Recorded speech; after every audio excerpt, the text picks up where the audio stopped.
तो शुरुआत में ऐसा लग रहा था कि कनाडा और भारत के बीच चलने वाला विवाद कुछ दिनों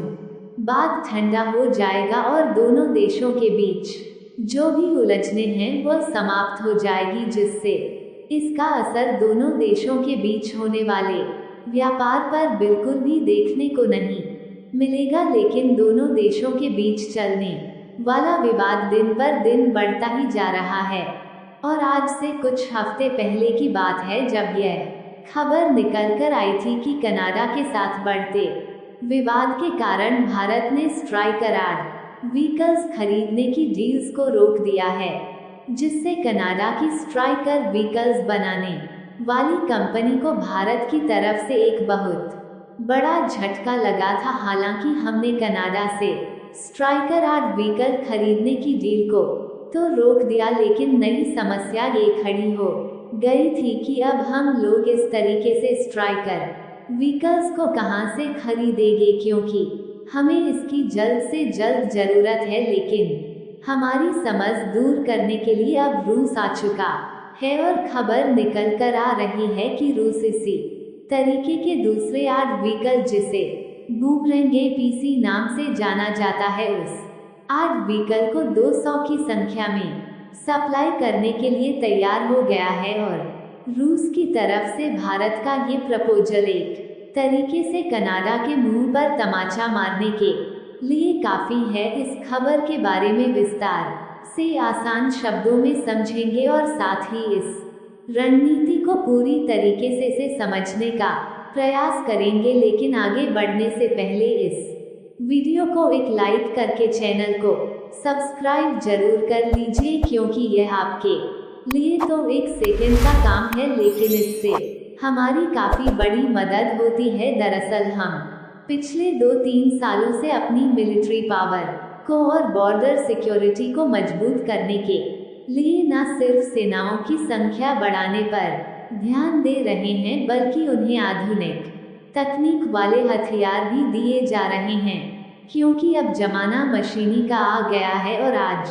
के समय में अगर कभी युद्ध भी होता है तो उसे केवल सेनाओं के बलबूते नहीं जीता जा सकता, और यदि किसी भी युद्ध को जीतना है तो हमें चाहिए लेटेस्ट टेक्नोलॉजी वाले वेपन्स जो कि लॉन्ग रेंज वाले हो और उन्हें पहाड़ी और रेगिस्तान वाले इलाकों में भी इस्तेमाल किया जा सके। और यह बात पिछले साल 2023 की है, जब भारत की आर्मी ने चीन के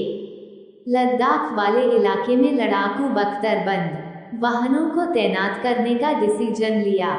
क्योंकि उस समय लद्दाख वाले इलाके में चीन लगातार अपनी आर्मी फोर्स को हथियारों के साथ बढ़ाता जा रहा था और भारत की इसी जरूरत का फायदा उठाते हुए इन मौके पर अमेरिका और कनाडा ने मिलकर भारत के सामने स्ट्राइकर व्हीकल खरीदने का ऑफर रखा। ये स्ट्राइकर व्हीकल्स 8x8 टायर वाला एक ऐसा आर्ड व्हीकल्स है जो कि अपने साथ कई छोटे बड़े हथियारों को लोड करके लगभग 100 किलोमीटर प्रति घंटे की रफ्तार से उबड़ खाबड़ और रेगिस्तान वाले इलाके पर आसानी से चल सकता है। इसकी मैन्युफैक्चरिंग और डेवलपमेंट का काम कनाडा की एक जानी मानी company general dynamics land systems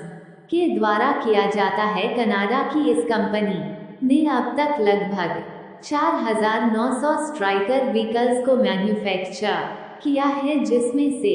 4,500 vehicles तो अकेले अमेरिका की आर्मी इस्तेमाल कर रही है। अमेरिका और कनाडा ने जब पिछले साल भारत के सामने यह ऑफर रखा तो यही बात उन्होंने भारत से कही कि इस स्ट्राइकर व्हीकल्स को हम खुद एक बड़े लेवल पर अपनी आर्मी के लिए इस्तेमाल कर रहे हैं, तो आप भी इसे खरीद सकते हैं। हालांकि भारत को इसकी जरूरत थी, इसलिए भारत ने ऑफर को स्वीकार कर लिया, लेकिन फिर भी भारत चाहता था कि इन स्ट्राइकर व्हीकल्स का भारत में ही प्रोडक्शन किया जाए, जिसमें भारत की कंपनियां इवॉल्व रहे ताकि हमारी आत्मनिर्भरता पहले से ज़्यादा बढ़ जाए और स्ट्राइकर व्हीकल्स के लिए हमारा खर्च भी